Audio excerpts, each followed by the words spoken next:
주님 뜻 안에 거하라, 주님 뜻 안에 거하라 라는 제목으로 하나님 말씀 전하겠습니다.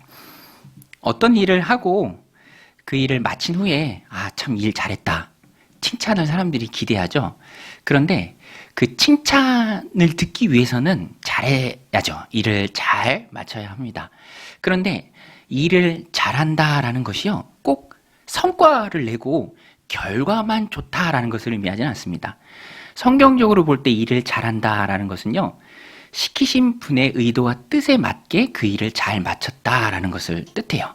결과가 좋다, 성과가 크다, 이것만 갖고 일을 잘했다라고 말할 수 있는 건 아니에요. 예수님께서 달란트 비유를 해주셨을 때 5달란트 받았던 종과 2달란트 받았던 종이 있습니다. 그런데 각자 장사를 해서 남긴 성과를 보면 5달란트 받았던 종이 2달란트 받았던 종보다 결과만 놓고 보면 2배 반을 더 많이 남겼습니다. 그러니까 차이로 보면 크죠? 그런데 그 두 종을 향한 주님의 칭찬은 성경에 보면 똑같아요. 토시 하나 틀리지 않고 똑같습니다. 그러니까 주님이 원하시는 것은, 칭찬의 초점은 결과와 성과가 아니라 과정이에요. 그리고 그 과정 가운데 얼마나 신실하게 또 시키신 분의 의도에 맞게 그 일을 잘 했는가, 그것이 중요합니다. 그래서 저도요, 집에서 아내가 이것저것 일을 시켜요. 설거지 하라고 시키면 최대한 잘 하려고 합니다. 왜냐하면 시키신 분의 의도가 그거예요. 최대한 잘하라. 대충 하고 조금 설거지거리 남겨놓았을 때 이건 안 했네? 그러면 이제 아쉽죠. 열심히 노력하는 게 헛수고가 될 수 있습니다. 우리 인생도 마찬가지입니다. 내가 무슨 일을 할 때 그것을 나에게 시키신 분, 맡겨주신 분, 그분의 의도에 맞게 그 일을 잘해야 된다는 거예요. 제가 군대 있을 때 군인병원에서 근무했는데, 군인병원에서 근무하고 시설 담당을 했는데, 그러면 군무원들이랑 일을 많이 해요. 공무원이 있고 군대에서 일하는 민간인은 군무원이라고 해요. 그러면 기술직 군무원들인데, 우리가 이제 병사들이 대충 하면 꼭 그렇게 말씀하세요. 야, 이거 이렇게 하면 해놓고도 욕먹는다. 근데 그 말이 딱 맞아요. 열심히 했는데 시키신 분의 의도, 거기에 충족이 안 된다면 열심히 일을 하지만 이게 또 이 칭찬을 듣기가 어려운 거죠. 저희 집이 어렸을 때, 지금도 목장을 하시는데 가끔 소들이요, 이 우리를 탈출합니다. 그게 제일 힘들고 번거로운 일이에요. 왜냐하면 다시 우리 안에 그 소들을 몰아서 넣어야 되니까 일손도 많이 들고, 저도 어렸지만 막대기 들고 하나 서 있는 거예요. 소를 다시 우리에 넣어야 되니까. 근데 정신 차리고 일하지 않으면, 집중하지 않으면 신발이 막 소똥에 푹 담기고요. 그러면서 막 튀기고 옷 더러워지고. 그러면 저희 어머니가 그 모습을 보면서 한숨을 쉬세요. 도와드리려고 나왔는데 오히려 일거리만 늘어난 거죠. 빨랫감만 늘어난 겁니다.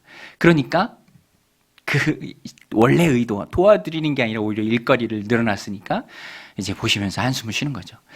우리도 마찬가지입니다. 인생을 살아갈 때 우리가 어떤 일을 하면 그 일의 성과 또 결과, 그것도 중요한데, 하나님께서 우리에게 맡기신 그 일을, 주님께서 우리에게 맡겨주신 그 일을 시키신 분의 뜻에 맞게, 그 의도에 맞게 잘 해내는 것이 중요하다라는 거예요. 그래야 칭찬이 있죠. 그래야 또 인정을 받을 수 있습니다. 오늘 본문에 그것이 잘 나옵니다. 사도 바울은요, 시작부터 또 과정, 그리고 마지막까지 그에게 사역을 맡기신 주님의 뜻대로 움직였습니다. 주님이 우리의 주인이 되시죠. 여러분, 주님이 우리의 주인이신 줄로 믿습니다. 주님이 우리의 주인이시죠. 우리는 그리스도인은 인생의 주인이 바뀐 사람들입니다. 그래서 주님의 음성을 잘 들어야 돼요. 주님이 우리의 목자십니다. 목자는 양을 이끌고 가는 분이시죠. 우리가 주님을 목자로 인정한다면 우리는 음성을 잘 들어야 하는, 목자의 음성을 잘 들어야 하는 양입니다. 아시는 것처럼 양은요, 되게 연약해요. 극심한 난시입니다. 앞에 양 꼬리만 보고 따라가요. 자기를 보호할 만한 다른 어떤 것도 가진 게 없어요. 그렇지만 목자가 있기에, 목자가 인도하기에 양은 안전한 거죠. 평안한 겁니다. 그러니까 양에게 있어서는 목자 대신 주님의 음성을 잘 듣고 따라가야죠. 다윗이 고백했던 것처럼 우리는 주님의 양입니다. 여호와는 나의 목자시니 내게 부족함이 없음이로다. 그가 푸른 초장에 나를 누이시며 쉴만한 물가로 인도하신도다. 여러분, 하나님께서 우리의 목자가 되신 줄로 믿습니다. 평안의 길로 이끄세요. 그러니까 우리는 이것만 잘하면 됩니다. 하나님의 뜻이 무엇인가? 하나님이 어디로 나를 인도하시는가? 나에게 맡겨주신 이 일을 통해서 하나님이 이루고자 하시는 바가 무엇인가? 그것을 우리가 꼭 붙드는 거예요. 하나님의 뜻을 붙드는 거죠. 바울은요, 두 번째 전도여행, 우리가 사도행전 주일날마다 말씀을 통해서 살펴보고 있는데요, 그 가운데 항상 하나님의 뜻대로 움직였습니다. 시작도 하나님의 뜻이었고요, 과정도 하나님의 뜻이었고, 마지막에도 오늘 본문이 2차 전도여행을 마지막 마무리하는 장면입니다. 마지막 전도여행 마무리도 하나님의 뜻이었습니다. 총 2년이 걸렸어요. 2년.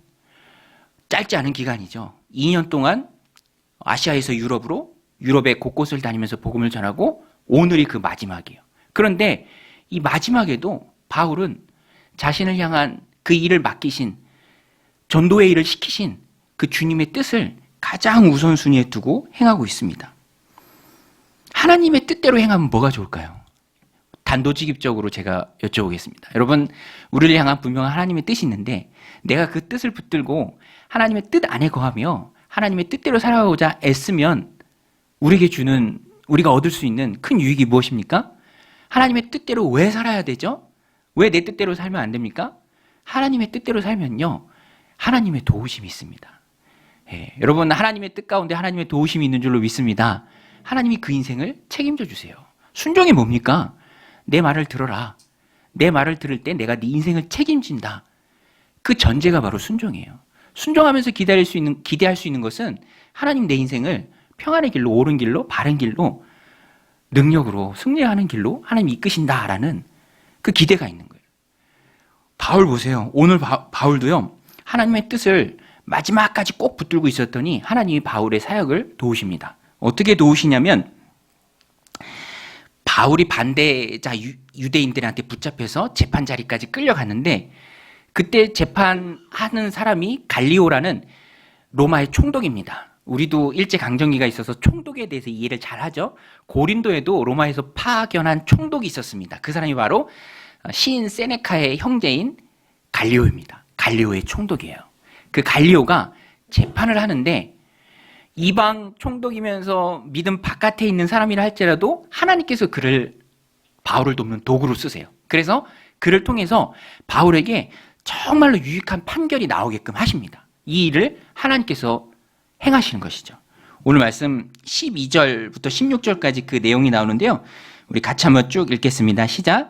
갈리오가 아가야 총독 되었을 때에 유대인이 일제히 일어나 바울을 대적하여 법정으로 데리고 가서 말하되 이 사람이 율법을 어기면서 하나님을 경외하라고 사람들을 권한다 하거늘, 바울이 입을 열고자 할 때 갈리오가 유대인들에게 이르되 너희 유대인들아, 만일 이것이 무슨 부정한 일이나 불량한 행동이었으면 내가 너희의 말을 들어주는 것이 옳거니와, 만일 문제가 언어와 명칭과 너희 법에 관한 것이면 너희가 스스로 처리하라. 나는 이러한 일에 재판장 되기를 원하지 아니하노라 하고 그들을 법정에서 쫓아내니. 갈리오가 이렇게 판결해 버린 거예요. 유대인들은요, 바울을 반대할 때 항상 그 문제를 정치적으로 끌고 가기를 원했어요. 이 사람이 우리가 행하지도 못할, 로마살인 우리가 받지도 못할 풍습으로 우리를 혼란스럽게 한다, 황제를 대항한다, 이렇게 정치적으로 엮어서 바울을 고난당하게 할 요량으로 그렇게 항상 관리들에게 끌고 왔습니다. 그런데 이번에는요, 하나님께서 갈리오를 하나님의 도구로 쓰셔서 바울을 돕게 하세요. 너무너무 은혜스러운 것은 뭐냐면, 항상 이런 경우에 바울은요, 자신을 잘 변호했습니다. 그래서 이번에도 똑같은 일이 반복되니까 자기 자신을 변호하려고 입을 열려고 하는 그 순간에 하나님께서 갈리오를 통해서 재판을 그냥 기각시켜 버립니다. 바울은요, 자기 자신을 변호할 필요도 없는 거예요. 입을 열려고 할 그 찰나에 하나님께서 다 도우셔서 바울에게 유익한 판결이 되도록 하십니다. 바울은 이 갈리오의 판결 때문에 앞으로 성경을 보면요, 향후 10년간 로마 정부의 방해 없이 복음을 잘 전할 수 있습니다. 그러니까 바울에게 있어서는 너무너무 좋은 결과죠. 하나님께서 갈리오를 바울을 돕는 도구로 썼습니다. 바울이 하나님의 뜻을 붙들고 하나님의 일을 감당할 때 하나님께서 이방 총독인 갈리오조차도 들어서 바울을 돕는 도구로 썼죠. 성경에 보면요, 하나님의 뜻을 행하는 하나님의 사람을 하나님이 도우실 때 누구를 사용해서도 하나님 다 도우십니다. 심지어는 엘리야 같은 사람을 하나님께서 도우실 땐 엘리야가 갈멜산에서 믿음의 싸움을 싸웠지만 이세벨이 자기 죽인다고 하니까 그 두려움이 엄습해서 그냥 마음이 바닥을 칩니다. 바닥이에요. 아주 암울한 시기를 보내요. 그때 하나님이 엘리야를 다시 회복시키실 때 어떻게 도우시냐면 까마귀를 보내십니다, 여러분. 까마귀를 보내서요, 고기와 떡을 갖다 주세요. 아침 저녁으로 갖다 줍니다. 그리고 엘리야는 하나님께서 그렇게 먹이시니까 잘 먹고 푹 자면서 회복을 조금씩 하게 돼요. 여러분, 하나님은 까마귀를 통해서도 우리를 돕는 분이신 줄로 믿으시기 바랍니다. 그러니까 우리는요, 하나님의 도우심을 받을 수 있어요. 하나님 뜻 안에 있을 때, 하나님 인정하시는 그 길 위에 설 때 얼마나 귀합니까? 저도요, 이 말씀 준비하면서 어렸을 때 생각났습니다. 어렸을 때 막 열이 나고 그러면 지금은 별로 없는데 아기들이 경기라는 걸 하죠. 저도 몇 번 했었나 봐요. 저희 어머니 얘기를 들으면, 말씀을 들으면 제가 막 경기할 때 막 군인 오토바이를 얻어 타고 막 병원에 가고, 한 번은 저를 데리고 제가 경기하니까 무당집에 가셨대요. 무당집. 예. 무당집에 어머니가 뭐 굿이나 뭐 다른 걸 하려고 간 건 아니고 마침 저희 집에서 좀 떨어진 그 무당 분이 손을 잘 땄었대요. 손을. 그러니까 저를 얼른 들쳐업고 간 거죠. 그런데 저도 지금 기억이 생생해요. 그분이 손을 따는데 10손가락을 다 따는데 손 양옆 앞뒤로 다 따는 거예요. 제가 보니까 잘 따는 게 아니라 그냥 많이 따는 거예요. 그러니까 깜짝 놀라서 저도 깼습니다. 지금도 생생하게 기억해요. 어머니한테 엄마 나 왜 그때 데리고 갔어? 그랬더니 어머니가 깜짝 놀라면서 야, 너 그거 기억하니? 기억을 안 할 수가 있나요? 그 10손가락을 다 따는데 얼마나 아픈데. 그런데 보세요. 이게 참 은혜로운 게 장차 목사 될 사람도 하나님께서 그 무속인의 손을 빌려서 도우십니다. 할렐루야. 제가 읽은 책 중에 부산의 세대로교회라고 있는데 손연보 목사님 계세요. 이분 유명한 분이죠. 이분도 참 되게 놀랍게 하나님의 도우심을 받아요. 누가 돕냐면 스님이 도와요. 스님이. 신학대학교에 합격은 했는데 등록할 입학금도 등록금도 없는 거예요. 근데 평소 마을에서 어렸을 때부터 알던 그 스님이 너 합격했냐? 예, 합격했습니다. 등록은 했니? 돈이 없어서 등록은 못했습니다. 그러니까 다시 불러서 봉투를 하나 주더래요. 그래서 입학금, 등록금 60만 원. 그것을 이제 등록하라고 스님이 준 거예요. 스님도 돕습니다. 나중에는요, 이 마땅히 거할 곳이 없을 때 절에 방 한 칸을 스님이 내줘요. 손연보 목사님한테. 그래서 절에서 1년간 신학대학교, 고신대학교를 다닌 거예요. 너무 신기하죠. 새벽에 그 스님은 연부를 하려고 일어나시고 이 목사님은 새벽 예배 가려고 찬송 부르면서 성경책 끼고 찬송 가고. 하나님은 스님을 통해서도 돕습니다. 그러니까 중요한 것은요, 우리가 하나님 뜻 안에만 머무르면 됩니다. 하나님 뜻 안에, in his will. 학부모들이 인서울이란 말 참 많이 써요. 인서울. 거기 인서울 있으면 뭐가 좀 좋은 게 많나 보죠? 그런데 우리가 힘써야 할 것은 in his will, 하나님의 뜻입니다. 하나님의 뜻 안에만 함께 있으면, 신령한 공동체 안에만 있으면, 같이 머물러 있으면 남들 복 받을 때 같이 복 받을 줄로 믿습니다. 성령 강림절 때, 오순절 성령 강림 있을 때 딱 이 정도 크기입니다. 120명의 제자들이 모여서 기도했어요. 그때 마가의 다락방에 성령의 불이 임할 때 각 사람 머리 위에 불이 혀같이 갈라지는 것이 있고 성령의 충만함이 임할 때 120명 중 단 한 명의 열애 없이 모두가 다 성령의 충만함을 받았습니다. 그 중에는 믿음이 깊은 사람도 있을 터이고 믿음이 약한 초신자도 있을 터이지만 믿음의 공동체, 하나님 뜻 안에 머물렀다는 그것 때문에 모두가 다 은혜를 받았다라는 것입니다.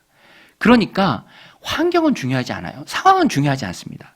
우리가 오로지 힘써야 될 것은 내가 하나님 뜻 안에 머물러 있는 거야. 하나님 인정하시는 그 길 위에 서 있고 하나님 축복하시는 그 공동체 안에 머물러 있으면 하나님이 내 삶을 도우실 줄로 믿습니다. 이것이 우리의 믿음이고 오늘 말씀을 통해서 우리가 배우는 것입니다. 바울 보세요. 이방의 총독인 갈리오를 통해서도 향후 10년간 로마 정부의 방해를 받지 않고 힘있게 복음을 전할 수 있는 길이 활짝 열리는 거죠. 이것은 하나님께서 이미 말씀해 주신 거예요. 10절에서 이 고린도성에 대해 백성이 많다. 누구도 너를 방해할 자가 없을 것이다. 하나님이 약속의 말씀을 주십니다. 우리 사도행전 18장 10절 말씀인데요. 우리 같이 한번 읽겠습니다. 시작. 내가 너와 함께 있음에 어떤 사람도 너를 대적하여 해롭게 할 자가 없을 것이니 이는 이 성 중에 내 백성이 많음이라 하시더라. 할렐루야. 이미 하나님의 백성이 많습니다. 그 백성들을 불러내는 바울의 사역 가운데 하나님이 함께해 주시는 거예요. 도우실 때 이방의 총독인 갈리옥도, 여러분 세상 권세가 대단한 것 같죠? 그러나 하나님 권세 아래에 있는 줄로 믿습니다. 하나님이 다 쓰시는 거예요. 도구로 쓰십니다. 급하면 까마귀도 쓰시고요. 이 사람 저 사람 다 쓰셔서 하나님의 백성을 하나님께서 철저하게 도우시고 책임져 주십니다. 우리는 그래서 하나님 뜻 안에 머물러 있는 게 중요합니다. 우리 교회도요, 하나님 뜻 가운데 세워졌습니다. 할렐루야. 이 지역의 영혼들을 구원하기 위해서 제가 보니까 정말 복음이 필요한 분들, 그리스도가 필요한 분들, 그리스도가 필요하신, 그래서 문제를 해결해야 될 분들이 많이 있어요. 그래서 이 지역에 하나님께서 우리 강동정육교를 세우셨고요. 우리가 그렇게 강동정육교회가 하나님 뜻 안에 머물러 있기 때문에 12월 이어서 한 해를 되돌아볼 때 감사한 것이요. 코로나 시기 때 시작했지만 1월 16일 날 계속했지만 하나님께서 성도님들도 붙여주시고요. 더욱더 감사한 것은 단 한 번도 예배를 거른 일이 없습니다. 할렐루야. 새벽 예배, 주일 예배, 수요 예배 단 한 번도 예배를 거른 일이 없이 현장에서 예배를 드리고 있고요. 저는 또 특별히 감사한 것 중에 한 가지가 한 분이 세례를 받으셨어요. 세례를 받으셨어요. 하나님 자녀가 되었습니다. 건강한 교회의 기준을 공동체의 3% 정도 세례를 받는 것으로 봐요. 그런데 우리는 그 기준을 충족시킵니다. 너 얼마나 감사한지 모르겠어요. 하나님 뜻 안에 있으면 상황은 어렵고 힘들지만 하나님께서 평안의 길로 또 은혜의 길로 하나님께서 인도해 주실 줄로 믿습니다. 오늘 우리도 그래서 하나님의 뜻을 꼭 붙들어야 합니다. 그러면 하나님께서 그 인생을 도우시고 책임져 주세요. 하나님을 영화롭게 하는 것이 우리 성도의 본분이죠. 하나님을 영화롭게 할 수 있는 가장 좋은 방법이 바로 내가 하나님 뜻을 붙들고 살아가는 것입니다. 다니엘이요, 바벨론에서 포로로 있었죠. 그곳에서도 하나님의 뜻을 꼭 붙들었습니다. 나중에 나라가 바뀌고 또 정권이 바뀌어도 그가 하나님의 뜻은 꼭 붙들었어요. 나중에는 그 하나님의 뜻을 붙들었기 때문에 사자굴에 던져지게 되죠. 음모에 빠져서 사자굴에 던져집니다. 그런데 왕이요, 그 이방 왕이 다니엘을 너무 아끼니까, 그런데 자기 명령의 도장을 찍었으니까 변할 수가 없으니까 어쩔 수 없이 다니엘을 내주고 다니엘은 사자굴에 들어갑니다. 그때 이 왕이 밤잠을 설치고요, 다니엘이 걱정되니까 새벽같이 일어나자마자 그 사자굴로 가서 그 돌문을 사이에 두고 다니엘아 네가 평소에 섬기던 하나님이 너를 사자들로부터 구해주셨니? 하고 듣는 거예요. 그때 다니엘이 얘기합니다. 왕이시여 만수무강하옵소서. 내가 섬기는 하나님께서 사자들의 입을 봉하셔서 나를 지켜주셨습니다. 그때 이 바사의 왕이요, 하나님을 찬양합니다. 하나님을 모르는 이방 왕이었지만 놀랍게 하나님을 찬양해요. 우리 다니엘 6장 27절인데요. 같이 한 목소리 읽겠습니다. 그는 구원도 하시며 건져내기도 하시며 하늘에서든지 땅에서든지 이적과 기사를 행하시는 이로써 다니엘을 구원하여 사자의 입에서 벗어나게 하셨음이라 하였더라. 할렐루야. 이게 바로 이방 왕이 다니엘이 섬기는 하나님을 찬양하고 높여주는 겁니다. 여러분, 오늘 우리도 웨스트민스터 신앙고백 1번처럼 하나님을 영화롭게 하는 하나님의 자녀들입니다. 영원토록 그를 즐거워해야 할 하나님의 자녀들입니다. 그것이 우리의 사명인데요. 그 사명을 제일로 잘 감당하는 좋은 방법은 내가 하나님 뜻 안에 머물고 하나님 뜻을 붙들고 말씀 가운데 살아가는 거예요.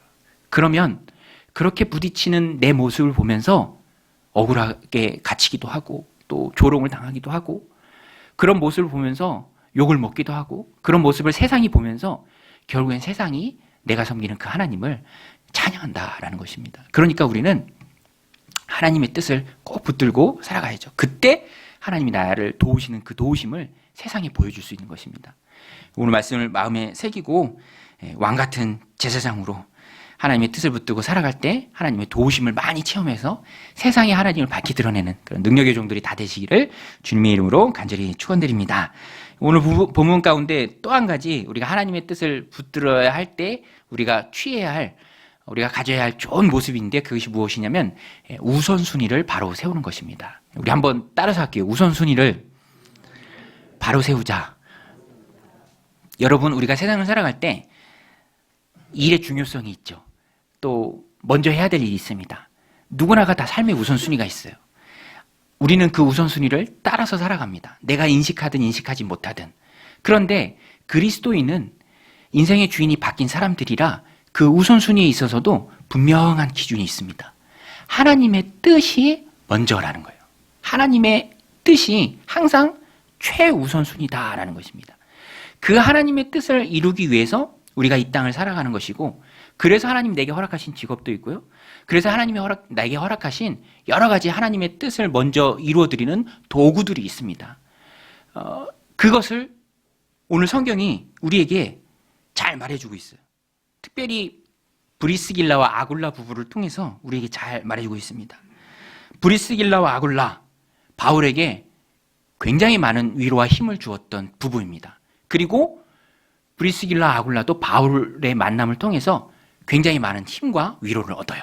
특별히 삶의 우선순위가 무엇인가에 대해서 이 브리스길라 아굴라는 철저히 깨닫습니다. 그래서 바울이 전도 여행을 마칠 때 고린도 1년 6개월간 있었던 그 고린도를 떠나서 다시 다른 곳으로 갈 때 브리스길라와 아굴라도 바울과 동행합니다. 바울을 통해서 선한 영향, 좋은 영향을 많이 받죠. 그래서요, 제가 볼 때 성경에서 언급한 부부 중에 가장 탁월하고 모범이 되는 부부를 꼽으라면 지체하지 않고 꼽을 수 있는 부부가 바로 브리스길라와 아굴라입니다. 여러분, 브리스길라와 아굴라 같은 부부가 되시기를 주님의 이름으로 축복합니다. 우선순위예요, 우선순위. 그래서 브리스길라 아굴라는요, 이사도 가요. 복음 때문에 이사도 갑니다. 아이들 교육 때문에 이사도 가고요, 직장 때문에 이사도 가지만 브리스길라 아굴라는요, 하나님의 뜻에 우선순위를 두고 하나님의 나라 확장을 위해서, 복음을 위해서 이사도 갑니다. 오늘 본문에 보면 브리스길라와 이사가 가는 모습이 나옵니다. 우리 18장 18절인데요. 우리 같이 한번 읽겠습니다. 시작. 바울은 더 여러 날 머물다가 형제들과 작별하고 배 타고 수리아로 떠나갈새 브리스길라와 아굴라도 함께 하더라. 바울이 일찍이 서원이 있었으므로 겐그리아에서 머리를 깎았더라. 브리스길라 아굴라를 보면요, 이 모습이 가장 멋진 모습입니다. 주님을 섬기는, 주님 나라를 위해서, 하나님 확장을 위해서, 그 사명을 위해서 쓰임 받는 일이 진짜 직업이고, 요새 TV에서 부케라는 말이 많이 나오잖아요. 저는 부케가 뭔가 많이 그랬는데, 결혼식에 쓰는 부케인가? 네, 부캐릭터 뭐 이렇게 해서 많이 쓰더라고요. 브리스길라 아굴라한테 그랬습니다. 주업은 하나님 사업이에요. 주업은 사명입니다. 천국을 확장하는 거예요. 그리고 그 일을 위해서 하나님께서 붙여주신 좋은 도구, 그것이 바로 직업이었죠. 그래서 이 브리스길라와 아굴라는요, 물론 에베소에 가서도 그 천막 짓는 텐트 메이킹 사업을 거기서도 열심히 합니다. 그러나 그것을 위해서 간 것이 아니라 주님의 복음을 위해서 갔죠. 먼저 가서 자리를 잡고요, 나중에 3차 전도여행 때, 지금 2차의 마무리입니다. 세 번째 3차 전도여행 다음 주에 할 건데, 이제 그때 바울이 에베소에 옵니다. 거기서 미리 잡고 있었던 이 브리스길라 아굴라와 같이 사역을 해요. 그리고 에베소에서 브리스길라 아굴라는요, 5년 동안 사역을 합니다. 그리고 다시 아굴라 황제가 죽었을 때 다시 로마로 들어가서 거기서 또 가정에서 교회를 해요. 굉장히 훌륭한 사역자들이죠. 나중에는 그 사역이 얼마나 탁월했는지 신학자인 아볼로를 불러다가 가르칠 정도로 그런 뛰어난 역량을 보여주는 부부가 바로 브리스길라와 아굴라입니다. 그 중심에는 분명한 우선순위가 있었다라는 것입니다. 여러분, 오늘 우리가 이 땅을 살아가면서 성경이 우리에게 말해주고 브리스길라와 아굴라 부부가 우리에게 잘 보여주는 이 우선순위를 우리가 잘 세워야 하는 이유가 무엇이냐면, 우리는 이 땅에서 영원히 살 사람들이 아닙니다. 여러분, 동의하십니까? 예. 성도의 이 땅에서의 신분은, 성경이 말하는 성도의 신분은 나그네예요. 나그네. 잠시 거쳐가는 곳이죠. 우리의 영원한 본향은 어디입니까? 우리의 진짜 고향은 어디죠? 천국이죠. 주와 더불어 왕노릇하고 영원히 하나님 나라에 거할 우리의 본향집은 천국입니다. 천국에 비하면 지금 세상은 잠깐이죠. 잠깐입니다. 그래서 이 잠깐의 시간을 사는 동안 우리가 우선순위를 삼아야 할 것은 세상 사람들과 달라야 해요. 우리는 하나님 백성들입니다. 여러분, 여행이 즐거운 이유가 뭔지 아세요? 여행이 즐거운 이유는요, 제가 예전에 태국으로 선교여행을 갔는데 일정 중에 산족을 방문하는 일이 있었습니다. 정말 산이에요. 산에 올라갔어요. 그리고 대나무로 막 집 만들어 놓고 산속에 있으니까 너무 평화롭고 좋더라고요. 거기 아이들이랑 무궁화 꽃이 피었습니다. 놀이하고, 우리 집에 왜 왔니 놀이하고, 주는 밥 먹고, 산속에 있으니까 참 좋더라고요. 공기도 맑고 한적하고. 그런데 제가 그렇게 좋은 시간을 보내면서 마음속에 딱 그 마음이 들더라고요. 여기가 이렇게 좋은 이유가 뭔 줄 봤더니 돌아갈 집이 있기 때문에 그래요. 여행이 그래서 즐거운 거예요. 그 산에 계속 있는다고 생각해 보세요. 집으로 가야죠. 왜 거기 계속 있습니까? 그러니까 똑같아요. 우리는 나그네입니다. 잠깐 이 세상을 보내고 있는 거예요. 그러니까 우리가 더 큰 영광과 함께 주님이 주시는 상급을 받고 멸류관 속에서 영원히 주님과 함께 거하는 그 화평의 나라, 천국을 바라보면서 그 나라를 준비하는 삶이 되어야죠. 여러분, 주님을 위해서 헌신하고 하나님 뜻 붙들고 살았던 바울의 천국의 삶이 얼마나 영화롭겠습니까? 그래서 우리는요, 주님의 말씀처럼 먼저 그의 나라와 그의 의를 구해야 합니다. 마태복음 6장 33절에서 주님이 말씀하셨죠? 그런즉 너희는 먼저 그의 나라와 그의 의를 구하라. 그리하면 이 모든 것을 너희에게 어떻게 해주신다고 되어 있습니까? 너희에게 더하시리라. 우선순위가 분명합니다. 이 순서를 우리가 바꾸면 안 돼요.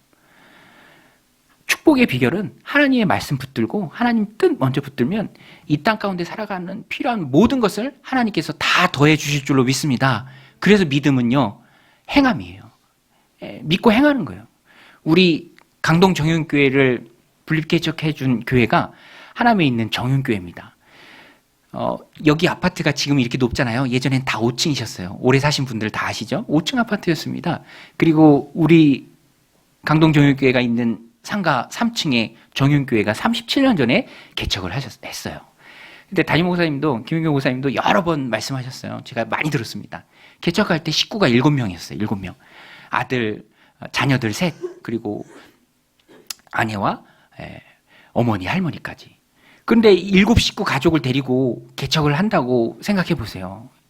그때 목사님이 스스로에게 그렇게 물었죠. 야, 이거 하다가 굶어 죽으면 어떡하나. 그래도 할 수 없다. 이것이 하나님의 뜻이다. 붙들고 나아갔을 때 하나님께서 정말로 많은 축복을 부어주시고 교회가 든든히 서가게 하시고 그 교회를 통해서 수많은 사람들이 세례받고 구원받게 하시고 또 하나의 교회가 나오고 믿음으로 순종할 때 하나님 부어주신 은혜가 어마어마하다라는 것입니다. 브리스길라가 올라가 그렇잖아요. 성경에 나오는 부부 중에 가장 위대한 부부예요. 얼마나 큰 축복입니까?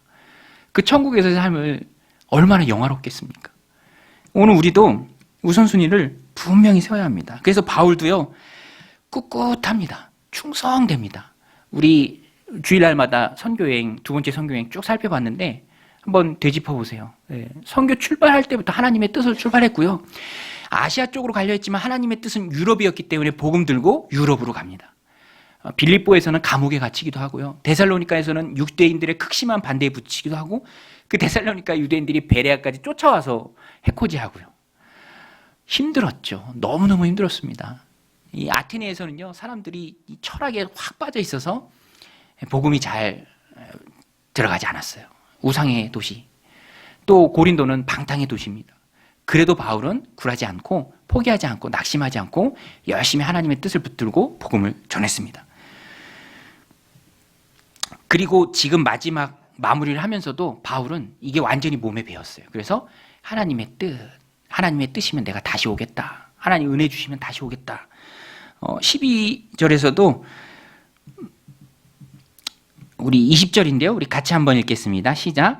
여러 사람이 더 오래 있기를 청하되 허락하지 아니하고 작별하여 이르되 만일 하나님의 뜻이면 너희에게 돌아오리라 하고 배를 타고 에베소를 떠나 가이사랴에 상륙하여 올라가 교회의 안부를 물은 후에 안디옥으로 내려가서, 이렇게 바울이 하는 모든 여행의 여정이 다 하나님의 뜻이었습니다.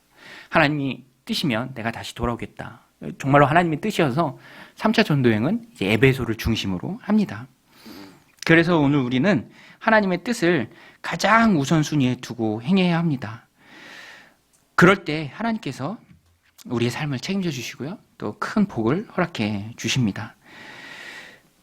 예수님을 붙드는 것이, 예수님을 아는 지식이 가장 고상한 지식이죠. 바울은 그래서 예수님을 꼭 붙들었습니다.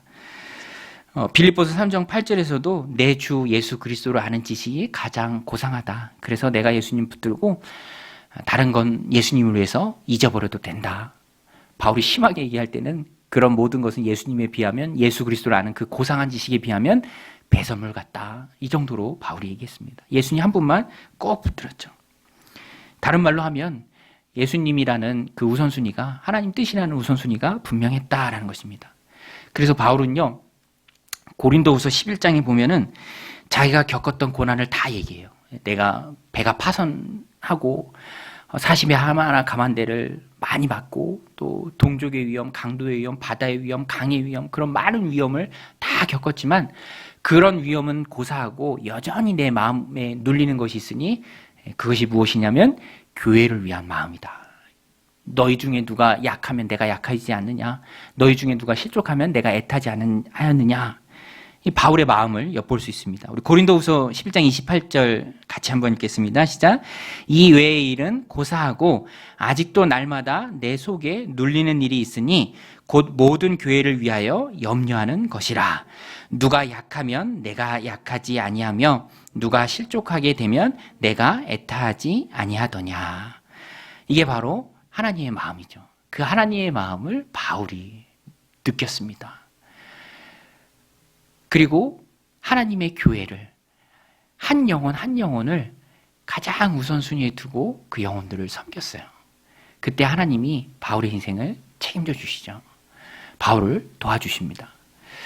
네, 저도요, 하나님의 교회를 성도님 여러분들과 함께 이끌어가면서 가장 하나님 주시는 귀한 은혜가 뭐냐면 하나님의 마음을 아는 은혜예요. 하나님의 마음을 아는 은혜. 이게요, 세상은 모릅니다. 세상이 줄 수 없는 기쁨입니다. 한 영혼에 대한 사랑의 마음을 하나님이 주세요. 너무너무 귀한 마음이죠. 지난주에도 한동안 교회를 못 오셨던 분이 이렇게 연락이 돼서 또 교회에서 대화도 하고 또 있었던 일도 나누는데, 그래도 이제 열심히 또 다시 이제 교회 출석하고 신앙생활하고 또 그런 말들, 신앙의 말들 주고받을 때 너무너무 기쁘더라고요. 집에 가서도 기쁘고 걸어 다니면서도 기쁘고, 사람이 무엇이 간데 한 영혼을 사랑하시는 이 하나님의 마음을 종의 마음 가운데 주셔서 나도 하나님처럼 그렇게 기뻐할 수 있을까? 이게 주님과 나만 아는 기쁨이에요. 세상이 줄 수 없는 기쁨입니다. 세상적으로 보면 그게 왜 기쁜 일입니까? 그렇지만 하나님의 마음이 있기 때문에 하나님처럼 기뻐할 수 있는 일이죠. 너무너무 기쁜 일입니다. 제 친구도 수요일날 말씀드렸죠. 6년 전에 개척을 했는데 힘든 시간들을 보냈죠. 그래도 하나님의 말씀 붙들고 열심히 사역할 때 이 코로나 시국에도 하나님이 은혜를 주셔서 오히려 코로나 시국일 때 더 많이 부흥하고 더 많은 사람들이 등록하고 또 교회가 힘있게 세워지는 그런 모습을 보면서 감사의 간증을 하더라고요. 듣는 저도 기쁘더라고요. 그런 기쁨이 바로 하나님이 주시는 기쁨입니다. 우리가 우선순위를 바로 세울 때 세상이 줄 수 없는 하나님 주시는 그 참 평안의 마음이 우리 안에 가득하다라는 것입니다. 세상은 알 수 없는 영적인 기쁨, 그 영적인 즐거움, 그 기쁨과 즐거움이 여러분들의 삶 가운데 충만하시기를 주님의 이름으로 간절히 축원드립니다.